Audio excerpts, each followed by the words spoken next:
Alright, guys. We've got ourselves a ZVT best of 3 casting live here in the Pigosaur Weekly, which is why we're starting 2 minutes in. So we had to finish some other tasks, but it looks like, oh, this is Andromeda. We are playing, of course, on the Team Liquid map contest maps. Nice snowy map, the SCV, blocking that expansion from going down. And, oh, he's going to block him from taking the refinery as well. Now, the drone, I think, should have ran towards the base, but actually he does get the extractor up. And it looks like PERCIVAL, is he going to give up on denying that? Well, he's going to send the SCV back. Solar in the top right for Falcons, by the way. PERCIVAL, I believe, currently teamless. And he does give up. Let Solar take that third, but not without having to put in a fair bit of effort. PERCIVAL, of course, now has to deal with 6 Zerglings that have counterattacked across the map. Oh, man, you cannot lose that Marine. But so far, pretty damn good micro. It's that SCV on the top of the natural that goes down. And another one in the main. 2 SCVs in total. Not too bad. It looks like that one should survive, just barely. Still one Zergling there, will get out. Great counterattack for Solar. His third is barely delayed.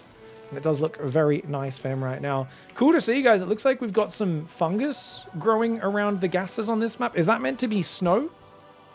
Or is this... Does anyone... What's with the white fungus everywhere, guys? It kind of looks like it's meant to be like cordyceps or something. Interesting. I'm not quite sure yet. Andromeda, of course, guys, was, I assume, a Greek god or something, as it's like Andromeda is like a galaxy, right? Is that a galaxy? Astronomers, you guys let me know. We're, of course, learning all the new maps. And one of the most common thing for map names is to name something that is used for some sort of stellar body. Some sort of astronomy thingamajiggy, which is almost always like a Greek god or goddess name. It's the closest one to our Milky Way. Ah, okay, so it's the adjacent closest galaxy to the Milky Way, the one that we live in, the Andromeda Galaxy. Creep Tomb is getting focused down here. Doesn't get the second one, but minimal damage on the Hellions so far, so good play by PERCIVAL. Quick lair coming up. Looks like Solar wants to play his classic Ling Bane play, and honestly, this patch should be amazing for Solar because Banelings are better now. Plus 5 hit points are back on them, which really helps you defend against 8 racks. And he's always loved playing that defensive Baneling style. Now, Mutas are also way better than they used to be, so I wonder if we do see any Mutalisks in this series. I would love to. And when I say better, I mean the Spire builds 5 seconds faster, costs 50 less gas, 50 less minerals. It's not a crazy change, but it really does help since the Spire, it is that delay and that excessive cost to the Spire, which is always so tough. Sorry, guys, we had double sound on for those watching live. If you're watching on YouTube, probably didn't get that, but apologies. Thank you for catching that guy in the chat. Zistem, the one person who has good ears and realized, why does this sound a bit echoey? Thanks. Thank you. I fixed it now. Spire does go down, as does a Baneling Nest. So Solar is going to play Lingbane Muta. That's awesome, man. We don't see this very much these days. Behind this, it has been, of course, a 4th and 5th barracks behind the Hellion Banshee. Third command center's up, pumping SCVs out. Hellion Reaper poking around. And get a few volleys on the Queen, but he's got to be careful. A bit too deep for PERCIVAL. We do not want to get surrounded. Ooh, it works out for him. Doesn't lose any units, gets a few Zerglings. He can always go back and repair those. Or morph to Hellbats later and let the medevacs heal them up. Banshees haven't really achieved anything just yet, but they are about to enter the fray. But dude, that Spire is so fast. Solar's build order pretty streamlined towards getting that quick Spire up. He doesn't have Baneling speed started or anything because he's just going to rush out those early Mutas. He's gotten away with the gamble of it. The Spire hasn't been scouted.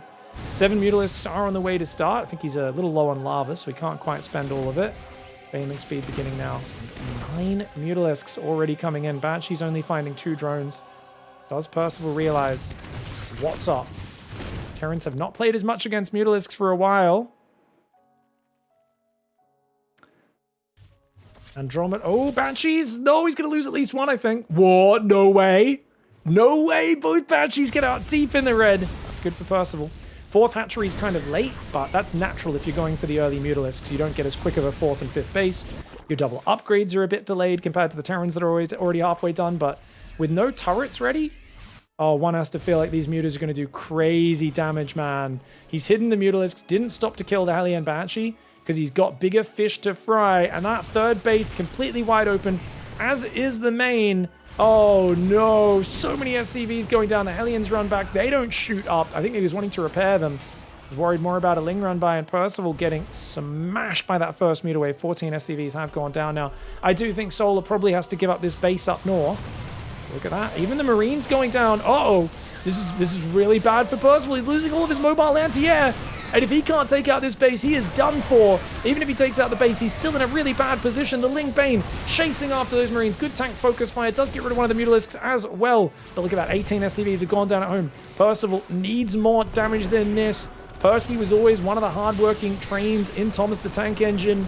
Is it going to be enough, though? The transfusers buying time on that hatchery. The Queen's transfusing. The Ling Bane coming forward. And dude, Solar is just being an absolute diesel in this game, isn't he? Beautiful play with the surprise Mutalisks. The Ling Bane trying to hang on, but the Mutas are now just going to try and overwhelm the Marines. Is that a misplay? No, it's the correct play because he has just enough to overwhelm. Well, more than enough to overwhelm, I should say.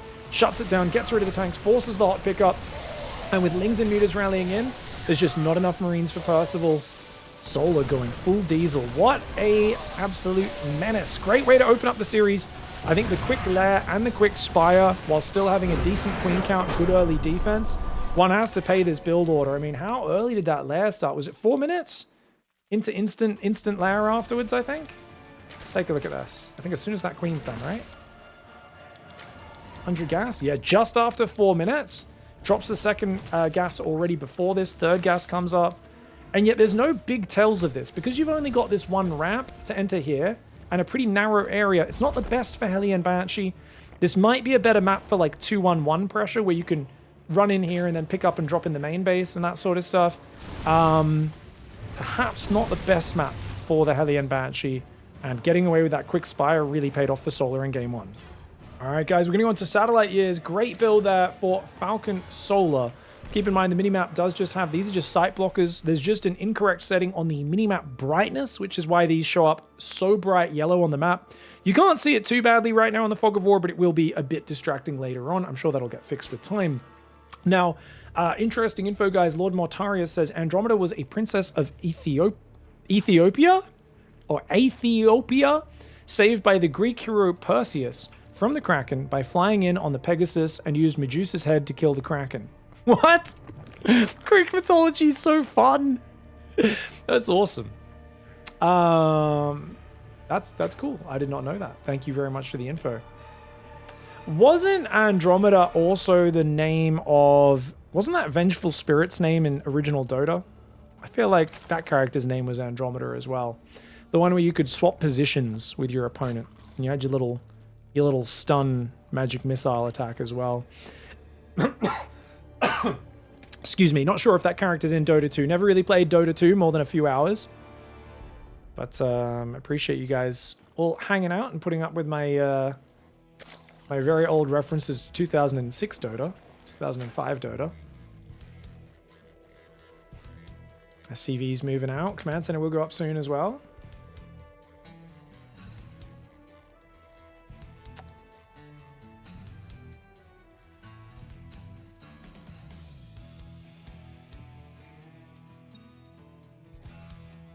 Apparently it was the Hon. The Hon version of Vengeful Spirit was called Andromeda. Ah, I feel like the Dota 1 one was called Andromeda as well, wasn't it?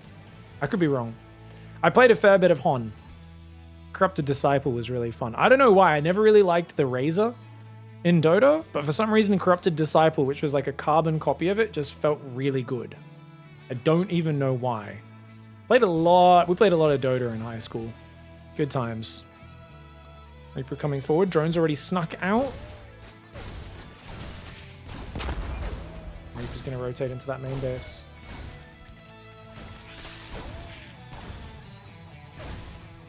Alpha Centauri is the closest sun, guys.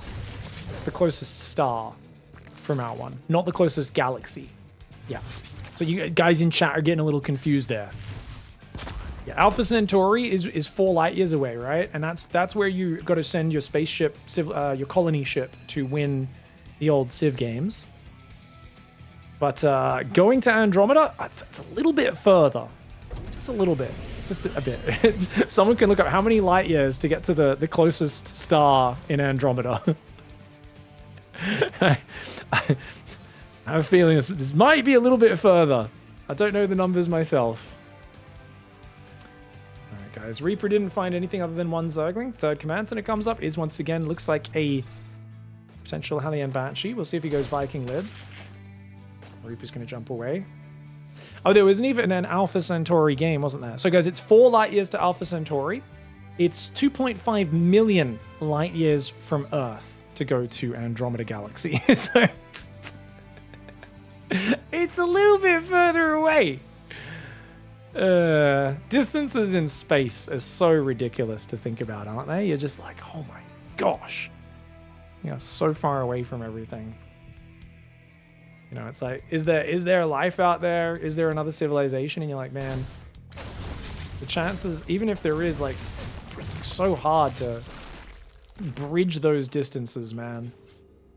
Extreme.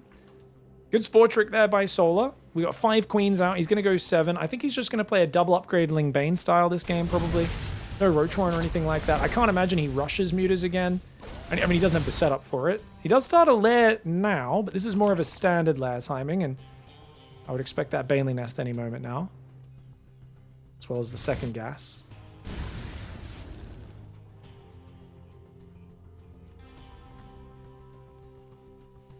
All right, second and third barracks is down. We should be seeing the double gas into double eBay here. Cloaks coming in, as well as the Banshees. Ooh, good volley. Percival just poking in and out. I mean, he's staying active. It's hard to get high impact damage with Hellion Banshee against someone as good as Solar. Hey, Banshee finds an early freebie, gets himself a drone before Cloak's even done. Good start. I like to get rid of this creep. You don't want this to get too far.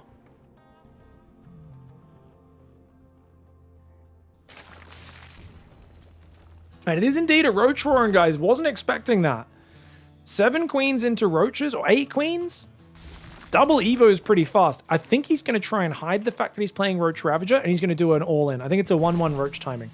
This would be very Solar. Solar's all about good, greedy openings and then surprise all-ins. It's one of his best ways of playing, and this is exactly how you do it, where you make it like Rogue used to do this all the time. You make it look like, oh, look, I've got speed Zerglings, I've got 8 queens, I'm playing a totally normal game. You stop at 66 drones and you just make nothing but Roach Ravager, and then you go kill them. But Roach Warren was in too easy a spot. It should have been hidden down here. It gets spotted immediately by the Banshees.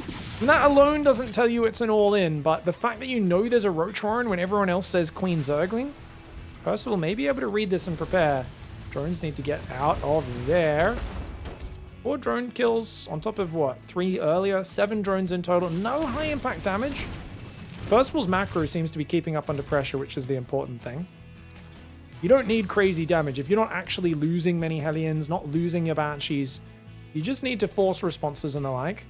70 drones into what is beginning of the Roach production at 6 minutes 20. The first Roach is about to pop out. I expect nothing but Overlords and Roaches on that production tab. This 4th base is just to convince Percival that you're playing a macro game. You actually have no use for it for quite a while. Zerglings unable to get this around there on those Hellions. Reaper does take a fair bit of damage. The Queens will push back the Banshees and Hellions for now. Double drop goes out the left side. Here comes the Nidus Worm. Solar does build 2 more drones. I'm not really sure what those are for, as he is all in this game. Or maybe not all in, but he's committing very hard to a 1-1 Roach Ravager timing. I don't expect him to start 2-2. I expect it to be all the gas in Roaches and Ravagers. Drop a Nidus Worm in the back. Shove the front. So hard to defend this attack, especially if you don't realize it's coming. And 4th command center, 2nd factory building. At least Percival's keeping up his tank production, which is what he needs to do right now.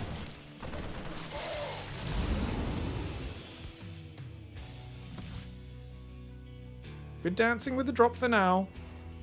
But I just don't see any sign that Percival realizes what's happening. This tank needs to be down here. He needs all the tanks in this area, and he needs to have his Marines and SCVs pull in front to block from the Ravagers. He's going to see it now. Here comes the push. Nidus in the back. Mass Roach Ravager on the front. Combat Shields is not done. He's going to need to pull the SCVs as well. But wait, the Banshees. Oh, the Banshees are doing really well. Unfortunately.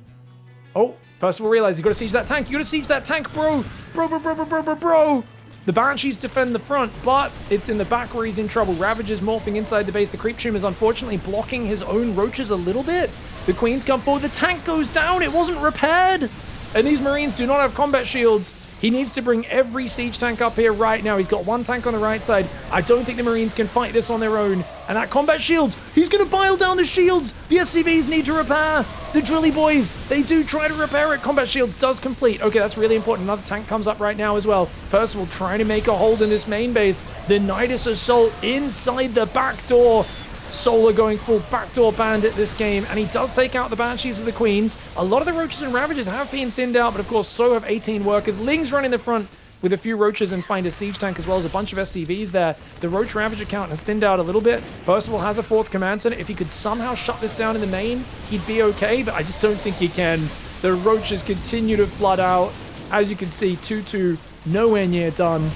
And contaminate on the factory as well to limit that tank production is excellent. This tank on the right side does get a few good shots off, creates a little bit of a zone of control around here and any further right of that area, but that means the starport's exposed. It's going to get focused, needs to run that away and repair that as quickly as possible. These two barracks, or the barracks in the factory I should say, getting incredibly low, and Solar, if he ever gets rid of those 2 tanks, he just wins the game. He's already severely limited the production of Percival. Percival is building tanks on the low ground.